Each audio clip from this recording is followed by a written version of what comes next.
पिता, पुत्र और पवित्र आत्मा के नाम पर आमीन। आप सबों को जय यीशु।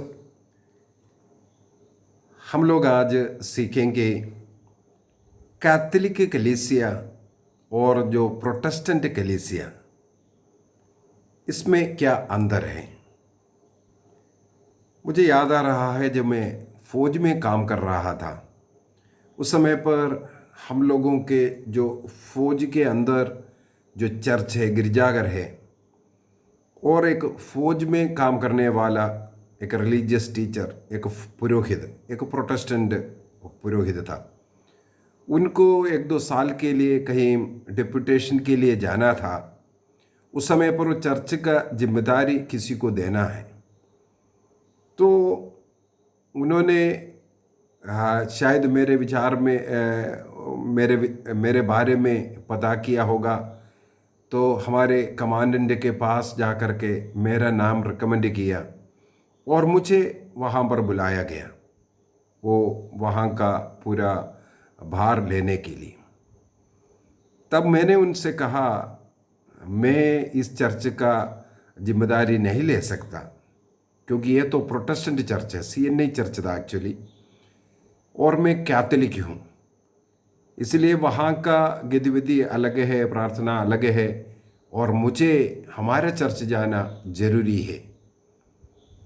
तब वो कमांडेंट जो एक अन्य धर्म का था, वो मेरे से पूछने लगे, क्या आप लोगों के ईसाई धर्म में भी इस प्रकार का जात पात जो फर्क जो है क्या? हम तो सबों को क्रिश्चियन समझते हैं। तब मैंने उनको थोड़ा सा समझाने का प्रयत्न किया, और वो बार बार मुझसे यही बोलने लगे, हमने हाँ मुसलमानों में सुना है, और हमारे बीच में भी जात पात का, ऊंच नीच का, ये फलाना कास्ट, ये कास्ट ऐसा बोल करके है, लेकिन अभी तक तो क्रिश्चियन लोगों को, ईसाई लोगों को हमने सोचा, देखो इतना कितना प्रेम से रहने वाला, वो एक है, सबको समानता देने वाला है, लेकिन आप लोगों के बीच में भी ये फूट है, हमें नहीं मालूम था करके।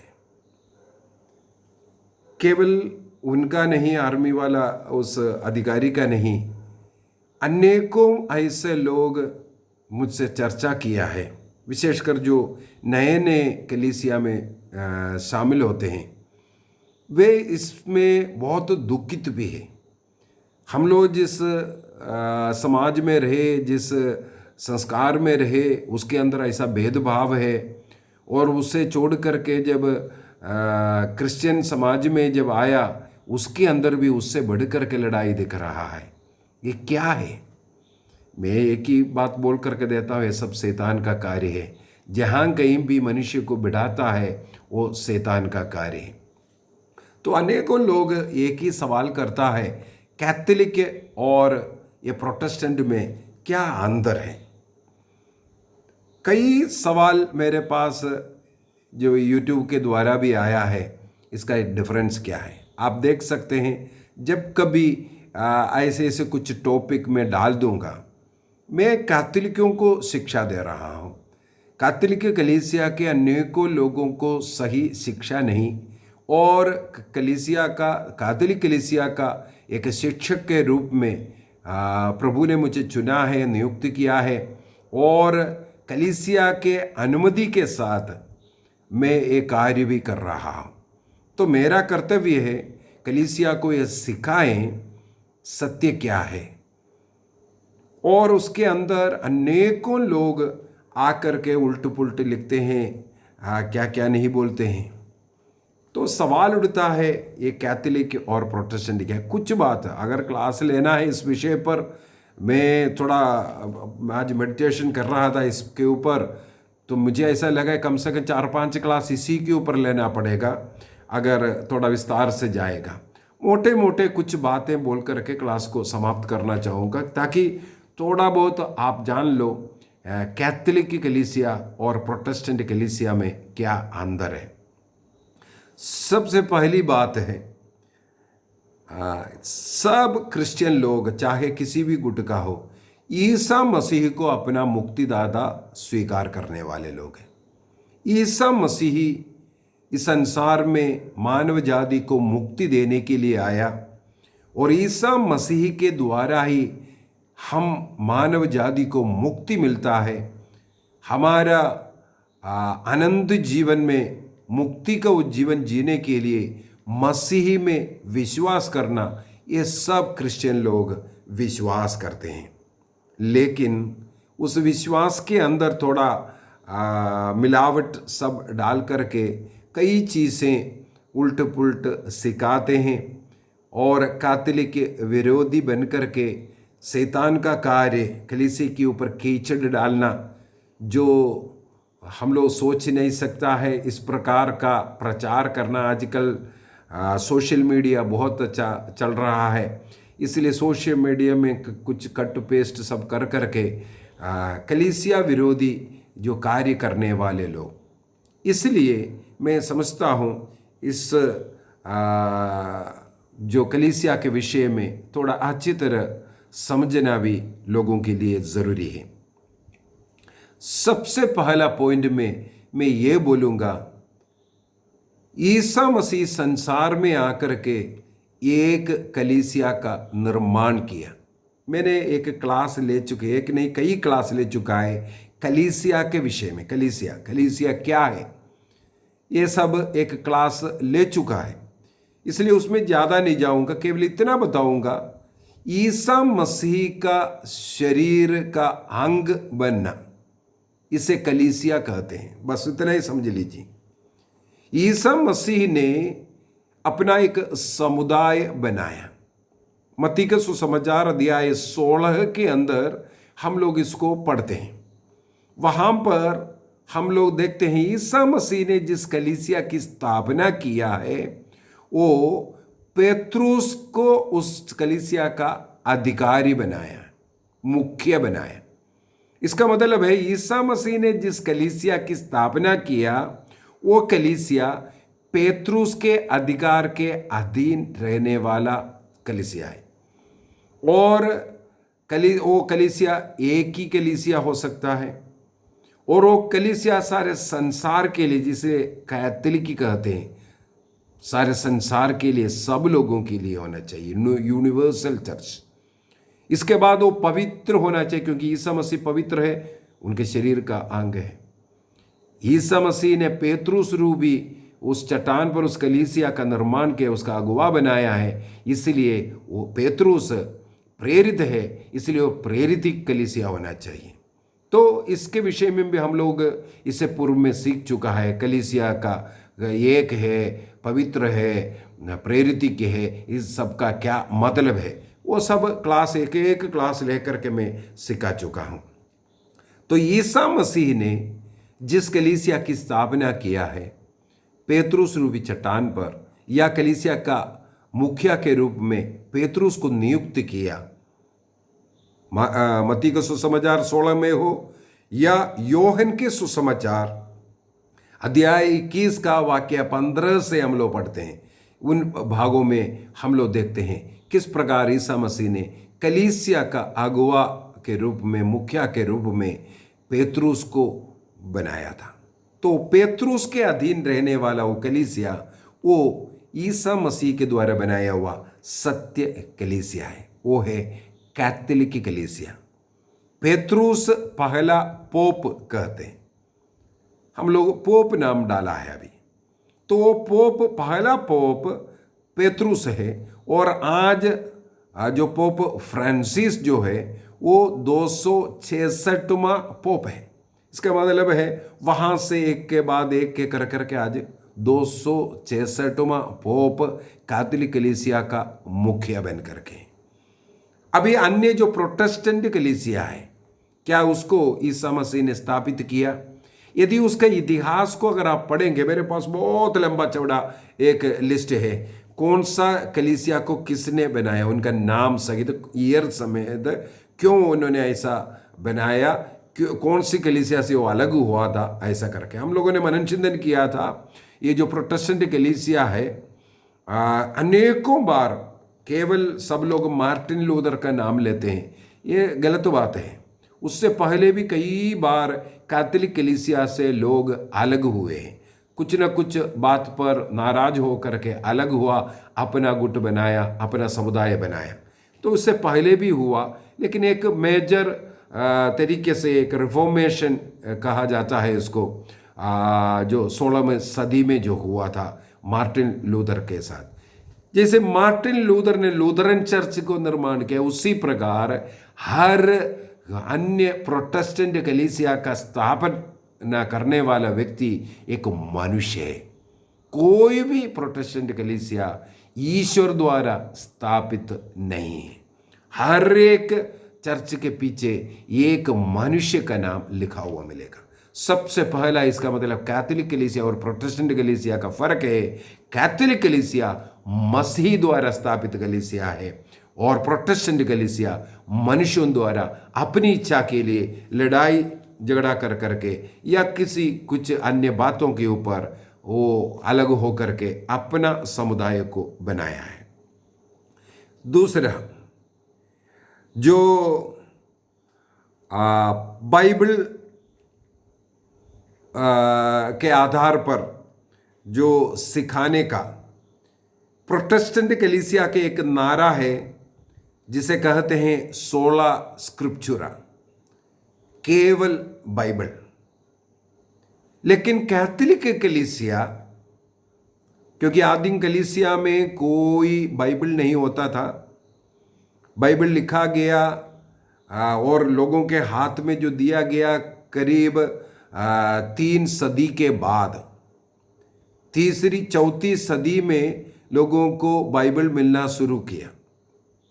वो 73 किताबों का जो बाइबल जब चौथी सदी में जब मिलना शुरू हुआ, वो बहुत ही कम, हमें मालूम है प्रिंटिंग मशीन ये सब बाइबल कैसे बना ये सब में बता चुका है।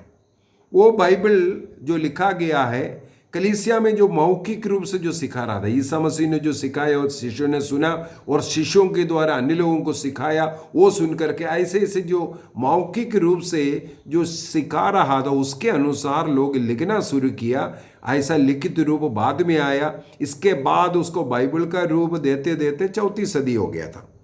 ये बाइबल का इतिहास का जो क्लास है उसके अंदर मैं बता चुका हूँ। तो कैथोलिक कलीसिया इसका मतलब है टीचिंग करने के लिए उनके पास जो है, सबसे पहले जो उन्होंने जो 73 किताबों का जो बाइबल बनाया है उस बाइबल के आधार पर सिखाता है। दूसरा, कुछ अलिखित बातें हैं जिसे हम लोग ट्रेडिशन कहते हैं। ये जो ट्रेडिशन के द्वारा बाइबल की रचना किया था, जो ट्रेडिशन में जो एक व्यक्ति जो सिखा रहा है, उनके शिष्य लोग सिखा रहा है, इस प्रकार सिखाते सिखाते आए, इस ट्रेडिशन में बाइबल लिखा गया, बाइबल मिला है। और केवल बाइबल नहीं, हम लोग इसके अभी क्लास ऑलरेडी सुन चुका है। तो वो ट्रेडिशन को भी पवित्र ट्रेडिशन कहते हैं, पवित्र बाइबल, और वो ट्रेडिशन भी पवित्र ट्रेडिशन है। और कैटेकिज्म में ये सिखाता है हमें ट्रेडिशन को भी मानना है। कलीसिया, कैथोलिक कलीसिया इसके ऊपर जोर देता है, जैसे बाइबल को मानता है उसी प्रकार 2000 साल का जो कैथोलिक कलीसिया में जो ट्रेडिशन चल रहा है, जो ईसा मसीह और प्रेरितों से जो शुरू हो करके उसको पकड़ कर रखना है, उसको छोड़ना नहीं। तीसरा, ईसा मसीह ने पेतरुस को एक अधिकार दिया, स्वर्ग राज्य की कुंजी में तुम्हें दे रहा हूं बोल करके। वो कुंजी अधिकार का चिन्ह है। वो अधिकार जिसे हम लोग मजिस्टीरियम कहते हैं, सिखाने का, बाइबल सिखाने का, नियम बनाने का, और पुराने विधान को भी बाइबल में जोड़ा गया। उसके अंदर से जो बात आज जरूरत नहीं है उसको निकालने का, कई चीज़ें हमें इस प्रकार का मिलेगा। ये कलीसिया को जो मिला हुआ अधिकार के द्वारा कलीसिया ने किया। तो कैथोलिक कलीसिया के पास बाइबल है, पवित्र बाइबल है, पवित्र ट्रेडिशन है और मजिस्टीरियम है। कैथोलिक कलीसिया का जो अधिकार है। लेकिन प्रोटेस्टेंट कलीसिया केवल बाइबल, वो भी बाइबल को भी कम कर करके उसका इतिहास सब मैंने बता दिया है। सेकंड बात है, ये जो बाइबल 73 किताब, 46 पुराना विधान का और नया विधान का 27 किताब जो कलीसिया में जो मान्यता दिया था, संत अतानसियुस ने जो 27 किताबों का निर्णय किया, और उससे पहले जो सेप्तुजिंत पुराना विधान जो यहूदियों का तनक जिसके अंदर 24 किताब था, उसको जो 46 किताब का जो पुस्तक बनाया था तनक को, और उसको सेप्तुजिंत क्योंकि वो ट्रांसलेट किया था 70 पंडित लोगों ने मिलकर के उसको कोइन ग्रीक भाषा में जब ट्रांसलेट किया, उस बाइबल का नाम है सेप्तुजिंत बाइबल। तो ईसा मसीह के समय पर ये 46 किताबों का सेप्तुजिंत बाइबल को इस्तेमाल करते, विशेषकर जो अलेक्जेंड्रिया में सब रहने वाले यहूदी लोग ये कोइन ग्रीक का बाइबल को इस्तेमाल करता था।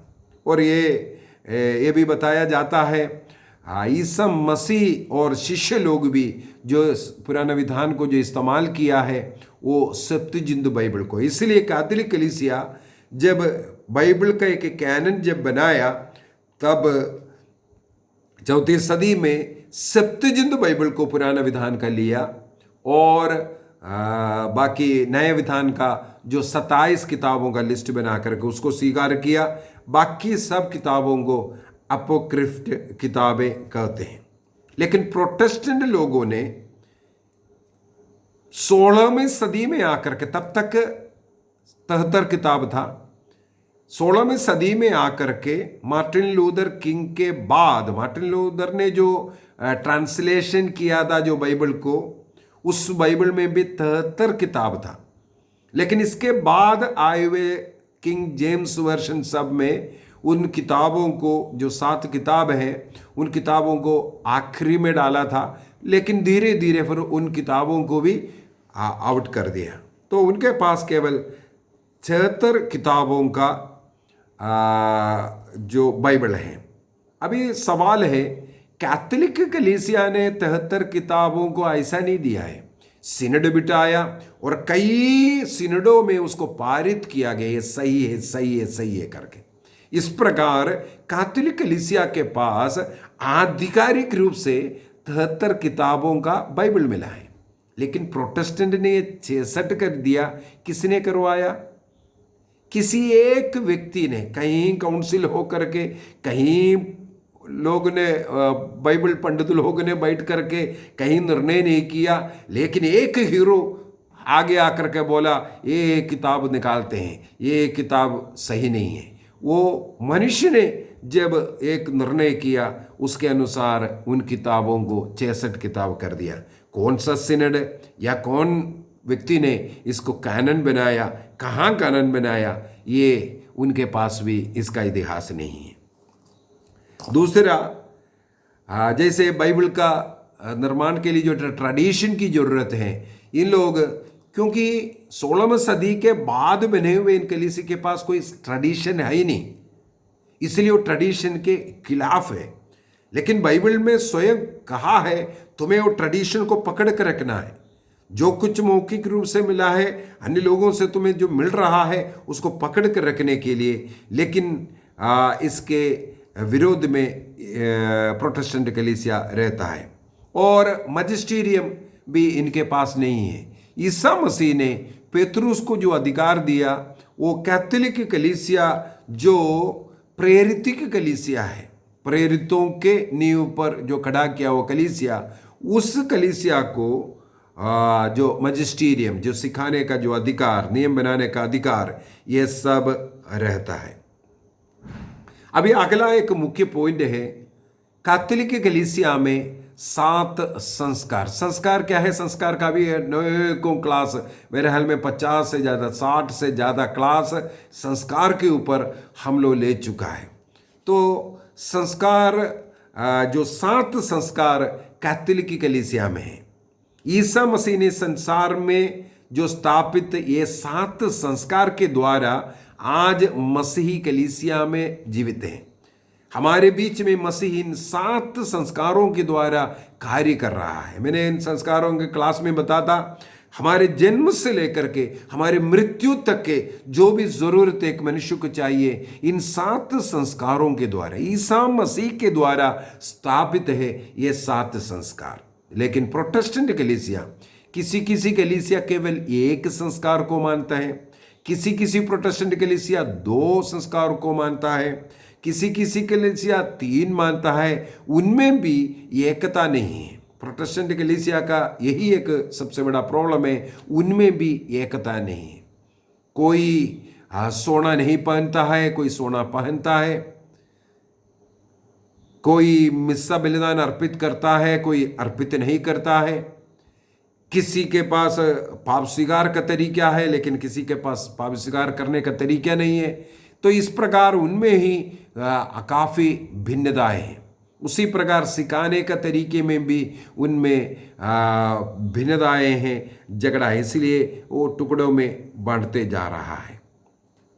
तो 7 संस्कार में अधिकतर प्रोटेस्टेंट कलीसिया बपतिस्मा संस्कार को स्वीकार किया है और कोई यूकरिस्तीय संस्कार को स्वीकार किया है, कोई विवाह संस्कार को स्वीकार किया है। इस प्रकार अधिकतर कलीसिया में केवल 2 संस्कार को रखा हुआ है, बपतिस्मा और यूकरिस्तीय संस्कार। यूकरिस्तीय संस्कार में भी बहुत फर्क है।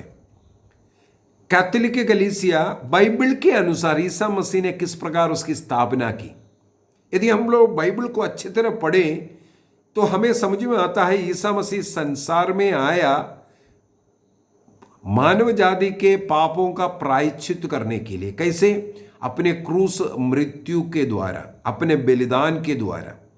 तो ईसा मसीह ने ये जो रक्त बहा करके जो बलि अर्पित किया, उससे पूर्वी संध्या में दूसरा एक बलि अर्पित किया, जो हम लोग उस बलि को जो जारी रखना है, मेरे दोबारा आने तक ये किया करो बोल करके शिष्य लोगों को ये अधिकार भी दिया। तो कैथोलिक कलीसिया जिस प्रकार ईसा मसीह ने उसको मनाया, उसी प्रकार आज भी मनाते हैं। मैंने एक क्लास लिया था, ये एम्माउस का बलि और आज का पवित्र मिस्सा बलिदान में क्या क्या क्या समानता है, कैसे है, उसके अंदर एक एक पॉइंट को मैंने बता करके दिया। ईसा मसीह ने पुनर्जीवित प्रभु सबसे पहले जो अर्पित किया हुआ जो मिस्सा बलिदान, और आज जो कलीसिया में, हर कैथोलिक कलीसिया में जो अर्पित करने वाला मिस्सा बलिदान, ये दोनों एक प्रकार से हुआ है। तो वहां पर ईसा मसीह ने मेरा शरीर है, मेरा रक्त है बोल करके दिया। इसका मतलब वो देखने में, टेस्ट करने में सब वो रोटी और दाकरस लगा था। शिष्य लोगों को भी उस समय पर समझ में नहीं आया। बाइबल में लिखा है जब ईसा मसीह क्रूस पर मर गया, जी उठा, इसके बाद उनको इस विषय में समझ में आया। तो कैथोलिक कलीसिया आज भी ईसा मसीह का शरीर और रक्त को ग्रहण करता है और उस रोटी में मसीह की आराधना स्तुति करता है। लेकिन प्रोटेस्टेंट उसको यादगारी कोई कहते हैं, किसी प्रोटेस्टेंट कलीसिया कहते हैं यदि आग के अंदर कोई लोहे का टुकड़ा पड़ा रहेगा, वो भी आग के समान जल करके दिखेगा। उसी प्रकार जो लोग मसीह से संयुक्त होता है वो ऐसा हो सकता है, लेकिन दूसरा बार ईसा मसीह उस अपना शरीर और रक्त नहीं बनाता।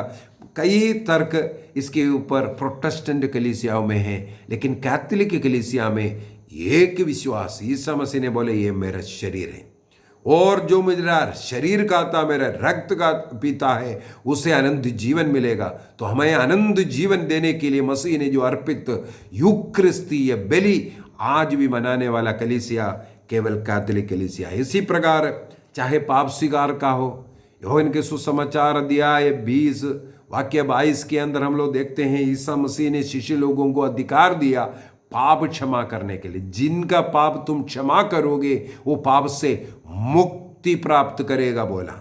लेकिन प्रोटेस्टेंट कलीसिया कहते हैं आपको पाप स्वीकार करने की जरूरत नहीं, आपने बपतिस्मा लिया, पाप से मुक्त हुआ, इसके बाद पाप करते रहो, ईश्वर क्षमा करेगा। लेकिन कैथोलिक कलीसिया इसको स्वीकार नहीं करते हैं, बल्कि पाप स्वीकार करना जरूरी है। प्रीस्टहुड में एक और बात बोलना, प्रीस्टहुड में ईसा मसीह ने पुरोहिताई संस्कार खत्म किया, ये प्रोटेस्टेंट कलीसिया सिखाते हैं। कई उदाहरण उसके लिए बोलता है, जैसे मृत्यु के समय पर मंदिर का पर्दा फट गया, पुराना विधान का पुरोहिताई खत्म हो गया। मंदिर का पर्दा फटना, पुरोहिताई खत्म हो गया। मैं शायद एक क्लास इसके ऊपर ले चुका है। लेकिन कैथोलिक कलीसिया कहते हैं नए विधान का पुरोहिताई के रूप में ईसा मसीह के द्वारा पुरोहिताई खत्म हुआ, ये कैथोलिक कलीसिया नहीं सिखाते हैं। ईसा मसीह एकमात्र महापुरोहित है, ये सिखाते हैं। और आज के जो पुरोहिताई है, वो पुरोहिताई जो सैक्रामेंटल प्रीस्टहुड जिसे कहते हैं, वो ईसा मसीह जो महापुरोहित है उससे जुड़ करके जो विशेष कुछ संस्कारों का जो सेवा करना हो या अन्य जो ऐसा विशेष कार्य करने के लिए मसीह ने जो चुना है, उनको हम लोग सैक्रामेंटल प्रीस्टहुड ये कह करके हैं। लेकिन प्रोटेस्टेंट कलीसिया जैसे पहला पेत्रुस अध्याय 3:9 के अंदर जो लिखा हुआ है, बपतिस्मा के द्वारा हम सब प्रीस्टहुड में आ गया है, तो सब लोग प्रीस्ट है बोल करके सब लोगों को यूक्रिस्तीय संस्कार को मनाने का अधिकार जिन कलीसिया में मनाते हैं, प्रभु भोज को मनाता है, कोई भी उसको मना लो, कोई प्रॉब्लम नहीं है। इस प्रकार इवन स्त्री पुरोहिताई भी उनमें देता है। स्त्रियों को क्यों नहीं पुरोहिताई देता है, उसके लिए एक क्लास में ले चुका है। साथ ही साथ विवाह करने का अनुमति भी दिया है। कैथोलिक पुरोहित क्यों नहीं विवाह करता है, उसका भी एक क्लास हो चुका है। तो प्रोटेस्टेंट में ये सब अनुमति हुआ है। कहाँ से अनुमति हुआ है? जब मार्टिन लूथर ने 1517 में कैथोलिक कलीसिया के खिलाफ में नारा उठाना और आगे चल करके उन्हें कलीसिया से निकाल दिया गया, और वह 1520 में उन्होंने घोषणा किया, ये जो सेलिबसी है, जो पुरोहिताई, वो स्वयं अविवाहित एक पुरोहित था, लेकिन उन्होंने वहाँ पर 1920 में घोषणा किया, ये सेलिबसी का, ये ब्रह्मचर्य का कोई ज़रूरत नहीं है। इस प्रकार वो एक कैथोलिक कलीसिया का ही एक सिस्टर जो नन है, जो कलीसिया छोड़ चुका है, उनसे वो विवाह करता है, 5-6 बच्चे भी उनको हुआ। तो इस प्रकार उन्होंने सेलिबसी को ख़त्म किया है। किसने? मार्टिन लूथर, एक व्यक्ति, उन्होंने काफ़ी ये किया है। यहाँ पर मुझे एक और याद आ रहा है, जैसे हम लोग संत लोगों का आदर सम्मान, कैथोलिक कलीसिया संतों का आदर सम्मान करने के लिए कहते हैं, सिखाते हैं, आदर सम्मान करना है। इसको प्रोटेस्टेंट कलीसिया बोलते हैं, कैथोलिक कलीसिया उनकी पूजा करता है, उनकी आराधना करता है। कई बाइबल एकमात्र ईश्वर है वैसा करके। कैथोलिक कलीसिया किसी संत का, माता मरियम का पूजा आराधना नहीं करते, बल्कि आदर सम्मान करते हैं, बाइबल कहता है इसी के अनुसार। और माता मरियम को एक प्रत्येक रीति से हाइपर दूलिया है ना, अन्य संतों को दूलिया जो आदर सम्मान दे रहा है, उसका लैटिन शब्द है। लेकिन माता मरियम यीशु की माँ, ईश्वर की माँ, उस स्थान होने के कारण उनको एक विशेष स्थान दिया है, उसको हम लोग हाइपर दूलिया कहते हैं। केवल भक्ति करता है, केवल उनका आदर सम्मान कर रहा है। इसको वे लोग झूठा प्रचार कर करके ये लोग तो उसका पूजा कर रहा है, ये बताता है। दूसरी बात, मूर्ति, माता मरियम का मूर्ति रखा है और अन्य संतों का मूर्ति रखा है। इस प्रकार मूर्ति के खिलाफ भी बहुत इन लोग नारा लगाता है। लेकिन आपको मालूम होना चाहिए, मार्टिन लूथर किंग का जो मूर्ति है जर्मनी में है, विटेनबर्ग में जो है लूथर का जो मेमोरियल बनाया हुआ है, वहां पर बड़े बड़े मूर्तियां मार्टिन लूथर का है, उसको हीरो बना करके उनको वहां पर रखा है। मार्टिन लूथर किंग का, मार्टिन लूथर का मूर्ति बनाना और उसका आदर सम्मान दे करके उधर रखना, उसमें कोई प्रोटेस्टेंट में पाप नहीं है, क्योंकि वो उनका हीरो है, उनका भगवान बन गया है। कैथोलिक कलीसिया किसी संत व्यक्ति का आदर सम्मान करने के लिए मूर्ति रखा है, वो मूर्ति पूजा हो जाता है। ये है कैथोलिक और प्रोटेस्टेंट टीचिंग में जो फर्क है। दूसरा, जो मृत लोगों का जो शरीर है उसको बड़े आदर सम्मान के साथ कैथोलिक लोग दफनाते हैं। और जैसे मैंने कैसे एक व्यक्ति संत बनता है, संत बनने रहे, कैथोलिक कलीसिया किसी को बनाता नहीं है, ऑलरेडी संत है, उसकी घोषणा करता है, वो डिक्लेयर करता है इनका ये फलाना फलाना जो चिन्ह चमत्कार हुआ है, और उनका जीवन वो पूरा परखता है, अनेकों वर्षों तक उनका पूरा कुंडली निकाल करके उसके ऊपर स्टडी करता है। इसके बाद कलीसिया एक निर्णय में आता है ये व्यक्ति आज स्वर्ग में है, इसलिए उनको संत घोषित करता है। इसके बाद उनका आदर सम्मान करने का अधिकार मिलता है। तो मरने वालों को आदर सम्मान के साथ दफनाना, एक क्लास में ले चुका है उसके ऊपर भी, दफन विधि के विषय में। लेकिन प्रोटेस्टेंट में मर गया, इसके बाद बस उनकी कुछ अच्छाइयाँ बोलते रहेंगे। जैसे मैंने एग्जाम्पल में बोला था, एक घर का कुत्ता मर गया, उसको कैसे गाड़ रहा है, क्योंकि उनके ध्यान देता है मृतकों के लिए प्रार्थना नहीं करना है, क्योंकि वो मर गया है। और उनको ईसा मसीह के दोबारा आने तक भटकती आत्मा के रूप में, उनको मिट्टी में दबा हुआ आत्मा के रूप में अनेकों लोग अनेकों प्रकार से उसको मानते हैं। लेकिन कैथोलिक कलीसिया का मृतकों के विषय में भी स्ट्रिक्ट टीचिंग है, बाइबल के अनुसार टीचिंग है। उनकी आत्मा, शरीर जब मिट्टी में मिल रहा है, उनकी आत्मा ईश्वर के पास जाता है। इस प्रकार एक और झूठा टीचिंग करते हैं कैथोलिक लोग, माँ मरियम से प्रार्थना करते हैं या संत के द्वारा, संत से प्रार्थना करता है हमारे लिए प्रार्थना। कैथोलिक कलीसिया में कोई भी प्रार्थना है वो ईसा मसीह के नाम पर हम मांगते हैं, ये बोल करके। कोई भी कलीसिया का, कैथोलिक कलीसिया का प्रार्थना है ईश्वर से ही प्रार्थना है, ईसा मसीह के नाम पर मांगा जाता है। ईसा मसीह के नाम पर, जैसे बाइबल में लिखा हुआ है, कैथोलिक कलीसियों का सारे प्रार्थना है, उसको झूठ मूठ में जैसे उनके आदर सम्मान कर रहे हैं, उनका मध्यस्थ सहायता मांगता है, उसका भी क्लास ले चुका है, इसलिए अधिक नहीं जा रहा है। हम मध्यस्थ मांग सकता है, हमारे लिए प्रार्थना कर सकता है, हम उनके साथ मिलकर ईश्वर से प्रार्थना करता है। उनकी सहायता मांगना, उनके द्वारा जो प्रभु बड़े बड़े जो कार्य कर रहा है उस कृपाओं को पाना, ये कलीसिया मानते हैं। हम लोग और एक देख सकता है प्रोटेस्टेंट प्रीचिंग में, जिसे कहते हैं प्रॉस्पेरिटी प्रीचिंग। आप यहां आ जाओ, आपका चंगाई हो जाएगा, आपका दुख कष्ट सब दूर हो जाएगा, ईसा मसीह में आने से किसी को भी दुख नहीं, आंसू पोंछ डालेगा, आपका आर्थिक जो तंगियां हैं वो सब दूर हो जाएगा। इस प्रकार बोल करके इससे कहते हैं प्रॉस्पेरिटी प्रीचिंग। कई झूठे नबी, एक क्लास लेने वाला हूं मैं उसके ऊपर भी, इस प्रकार का प्रीचिंग करते करते करते लोगों को केवल ईसा मसीह में आ जाओ सब कुछ मिल जाएगा, इस प्रकार दुख कष्ट सब दूर हो गया, इस प्रकार सिखाते हैं। ये बाइबल के खिलाफ सिखा।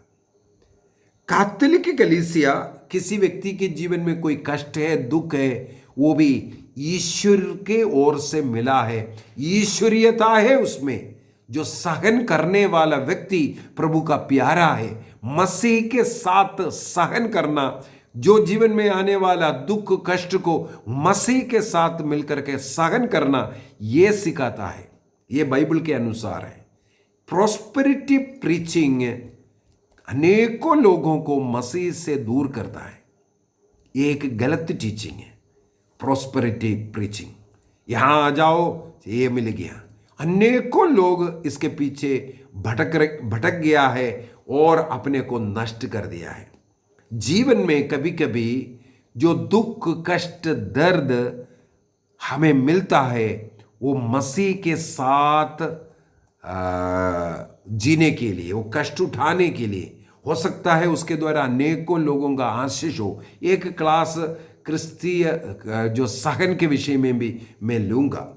तो आज हम लोग कुछ बातों को, अनेकों बात मैंने पॉइंट नोट किया हुआ है, उनमें से कुछ बात समय को देखते हुए मैं यहाँ पर रुक रहा हूँ।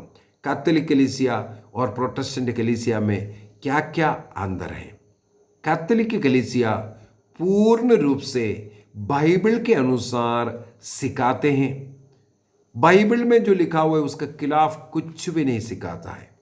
और कैथोलिक कलीसिया जो आधिकारिक रूप से सिखाने का जो अधिकार प्राप्त कलीसिया है, और उस कलीसिया का निर्माण मसीह ने किया है। इसलिए आइए कैथोलिक कलीसिया के साथ जुड़ करके रहने का हम एक निर्णय करें। प्रभु यीशु मसीह ने एक प्रार्थना किया। यूहन्ना के सुसमाचार अध्याय 17 वाक्य 1 से आगे महापुरोहित का प्रार्थना लिखा हुआ है। उसके अंदर वाक्य 20-21 उस भाग में लिखा हुआ है, हे पिता, जैसे हम एक है वैसे ये भी एक हो जाएं। जैसे पिता पुत्र में है, पुत्र पिता में है, वो एक है, इसी प्रकार मसीह में सब कोई जुड़ जाए, मसीह के उस शरीर में जुड़ जाए, उस कलीसिया में जुड़ जाए। और जो प्रेरित कलीसिया संत पापा के अधीन है, उस कलीसिया के अधीन आकर के रहे। यदि इस कलीसिया में कोई दोष, कोई गलती दिख रहा है, हम इस कलीसिया में रह करके उसको दुरुस्त करना है। मसीह में कोई कोड नहीं हो सकता, मसीह के शरीर में इसलिए कोई कोड नहीं हो सकता। मुझ में गलती हो सकता है, अन्य किसी में, किसी पुरोहित में, किसी बिशप में गलतियां हो सकता है, लेकिन मसीह में नहीं। इसलिए मसीह के उस शरीर कलीसिया से हमें जुड़ कर रहना है। निर्णय कीजिए। सभी अन्य डिनोमिनेशन के लिए प्रार्थना कीजिए, वे भी सत्य को जान जाएं। मसीह ने जिस कलीसिया की स्थापना किया, उस कलीसिया से जुड़कर वो कलीसिया जो सिखाता है उसके अनुसार जीवन जिए। संस्कारों को ग्रहण कर, ईसा मसीह के शरीर और रक्त को ग्रहण कर मसीह रहने का निर्णय करें। पिता, पुत्र और पवित्र आत्मा के नाम पर आमीन। आप सबों को जय यीशु।